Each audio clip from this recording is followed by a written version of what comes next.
TFF Tanganyika Freedom Fighters. Wote si ni TFF Tanganyika Freedom Fighters. Nina swali, naomba naulize swali tu. Ama tutoe maoni. Hebu niweke kama maoni. Je, Watanganyika, nyie mnamuonaje Mwigulu Nchemba? Mnamuonaje Mwigulu Nchemba? Je, ni mzimu wa Magufuli umeingia moyoni mwake, nafsini mwake, au ni hawa serikali haramu wanataka kututoa kwenye focus ya 29 mwezi wa 10 na ukiyasahau ya 29? Au ni kweli Mwigulu Nchemba anafanya yale mambo kwa sababu anawapenda Watanganyika, ya kwamba anasikiza kero za Watanganyika, ya kwamba ana roho ya huruma sana, ya kwamba ni mtu ana utu wa kibinadamu? Naomba tu tujue hilo swali. Yaani unisaidie kujibu hapo. Ni maoni tu, ni maoni. Je, ni kwamba tusahau yaliyofanyika tarehe 29? Au amekuwa Magufuli? Yaani wewe unaonaje? Yaani kwa mtazamo wako Mwigulu Nchemba unamchukuliaje? Yaani wewe achana Samia. Wewe Mwigulu Nchemba unamchukuliaje? Unamuonaje? Ngoja mimi nitoe maoni yangu kama mimi TFF. Kwa maoni yangu mimi wapo kwa ajili ya kutoka kwenye focus ya 29. Ila wewe toa maoni yako. Uache kuandika mambo mengi, toa tu maoni yako. Ila kwa maoni yangu mimi, Mwigulu Nchemba yupo kwa ajili ya kututoa kwenye focus ya 29. Nani Watanzania wasahau, yani amekuja kama malaika aliyevalia ngozi ya kondoo lakini ni shetani. Mimi kwa maoni yangu, yani ni maoni. Ndio maana nimeanza kwamba toa maoni.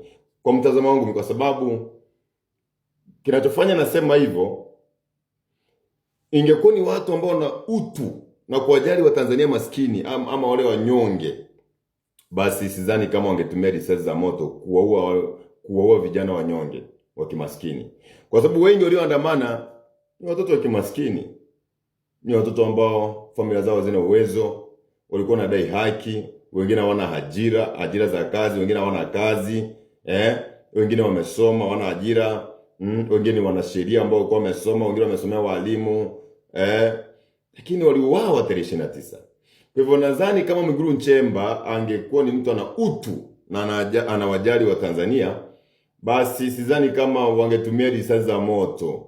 Kwa hivyo ni jambo la kushangaza Mwigulu Nchemba leo anatembea kila kijiji, kila wilaya, kila mkoa akienda kusikiza kero za wananchi. Sio vibaya kabisa. Kwanza tunapenda viongozi kama mimi nishasema mimi nasimamia haki. Yaani mimi nasimamia haki kabisa. Mimi ukweli kabisa, Mwigulu Nchemba akisimamia haki nitaenda pamoja na yeye. Yaani mtu yote mimi nasimamia haki. Yaani bora tu nasimamia haki. Yaani wewe unasimamia haki. Unaelewa? Kwa mfano, mimi nikimwona Tundu Lissu ameachiliwa, Polepole ameachiliwa, Mdude ameachiliwa, Soka ameachiliwa, nione kina nani wengine, nione katiba mpya, nione uhuru wa kujieleza, utekaji umeisha. Mimi sina haja ya kufuatilia mambo mengi, sio kufanya nini, sio kusema nini. Mimi nikiona utekaji umeisha, Lissu ameachiliwa, Polepole ameachiliwa, Mdude ameachiliwa, kina Soka wamepatikana, hata kama wamekufa wazikwe, kina nani Alikibao, haki Alikibao imepatikana. Mimi Trump sasa mimi TFF nini kinanisumbua? Yaani sisi tunachodai kama TFF si ni haki. Yaani hivi kweli Mwigulu Nchemba ameamua au ndio kututoa kwenye focus? Jamani, jibu hapo. Toa maoni yako hapo. Yaani toa maoni kisomi. Acha kutoa maoni kihisia. Toa maoni kisomi. Toa maoni yako kisomi. Unaelewa? Toa maoni yako kisomi. Wewe unamwonaje Mwigulu Nchemba? Mimi kwangu naona wapo kututoa kwenye focus. Na sitaki niseme kwamba Watanzania wewe ni mtu mzima. Mimi nishasema sipambania Tanzania, napambania ardhi. Napambania Tanganyika yangu, napambania kizazi changu na uzao wangu. Unaelewa? Kwa sababu mimi nawajua watu. Wewe kama unafanya hizo harakati kwa ajili ya watu, wewe fanya. Siku utakugeuka ndio utajua. Unaona siku utakwenda vikao ndio utajua. Sasa wewe unaonaje? Mimi naona Mwigulu Nchemba yupo kutoa focus. Lakini japo amekuja kwenye harakati za haki, Kama nasikiza kero za watu, nawasikiza wananchi wanadai nini. Yes.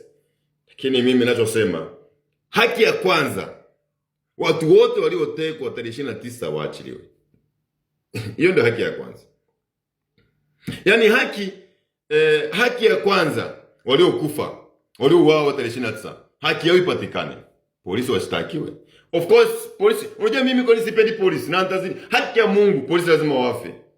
Hilo nishasema mura. Yaani hata kama itachukua miaka, yaani hiyo lazima. Yaani hiyo mura hiyo. Yaani hiyo mura mpaka basekale bakwe. Ngoja niongee kikule kidogo. Iganko gambo igamura. Yaani hata kama ankeremuki, hata kama ni meri, hata kama no moka. Amarishe gano mpaka gaitwe, ngagogwe, yaani mpaka kate mwa makara atako, mpaka gagogwe. Mpaka gagogwe. Yaani hata kama muda ke. Mpaka amarishe gano kama nyiga mura, ngasari. Uleiko? Yaani ngaitira abantu, yaani abantu bebe. Mimi polisi asijitokeze ya kwamba nadai haki. Sasa niwaambia wa Tanzania, hivi karibuni kuna jambo linakuja zuri. Hivi karibuni. Yaani hivi karibuni kuna jambo linakuja.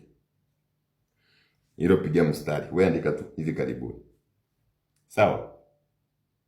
Si papo kujitetea, sijui niongee sana TFF, sijui nini, si papo kufurahisha watu. Mimi si papo kukufurahisha wewe. Haya, mimi si papo kufurahisha. Na sijaanza kujitetea, sijui nini. Mimi nipo kwa ajili ya mambo yangu, nina sababu zangu. Unaelewa? Sasa naomba niulize swali. Mnamwonaje Mwigulu Nchemba? Nimerudi hapo. Nyinyi Mwigulu Nchemba kama waziri muuaji haramu. Lakini anadai haki. Kwa sababu mimi nahisi anatoka kwenye focus. Yes, of course, watu wanasikizwa kero zao, watu wanatoa machungu yao, watu wanaongea. Of course ukisikiliza, ukienda kwenye mikutano yake, ukipata nafasi uende kule, ukweli unasikiliza jamaa yupo kwenye focus kama anadai haki. Lakini je, haki ya kwanza, je, amesahau kwamba walio wote 25 watoto wa kimaskini?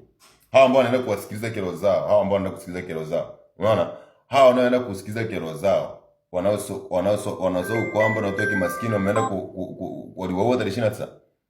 Mnaenda kusikiliza kero za watu, ili mnasahau kwamba mlio wote 29 na watoto wa kimaskini. Basi rudisheni milio izikwe basi. Tendeni haki. Yaani kama unataka haki ya kwanza ni ndugu zetu wale kufuata 29. Na hatutaacha kuongelea 29. Yaani tutayaongelea, tutayajadili usiku na mchana ya kwamba Semeni muuaji, polisi ni wauaji. Tutaongea kwa raha zetu, tutaongea, tutaisahau. Watu wana uchungu. Haya, toa maoni yako. Asante sana.